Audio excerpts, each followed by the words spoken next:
আমি রেডি। এত সময় লাগে তোমার রেডি হয়ে আইতে? এর থেকে কম সময় তো বাংলাদেশে অল আউট হয়ে যায়। এত সময় কই লাগলো? মাত্র তো 6 ঘন্টা। রাখ, জামাটা সুন্দর, থ্যাংক ইউ। কিন্তু তোমারে মানায় নাই।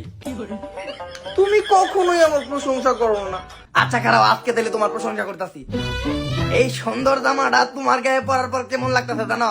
বলো না কেমন। মনে হইতেছে বান্দরের গলায় মুক্তার মালা। চলো এখন তাহলে শুরু করি।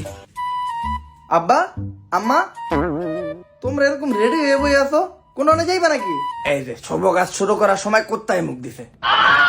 কোনো আনে যাবো না, আমি আর তোর মায়ে মিলা একটা ইম্পর্টেন্ট সিদ্ধান্ত নিছি। কি সিদ্ধান্ত?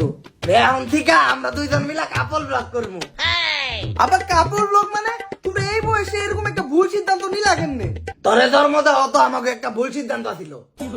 তোমরা যে এত বড় একটা সিদ্ধান্ত নিলা আমার কি একবার জানাইছো? তোরে জন্ম দেওয়ার আগেও তো তোরে জানাই নাই।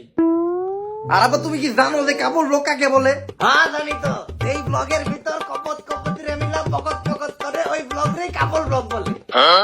কপত কপতি পকত পকত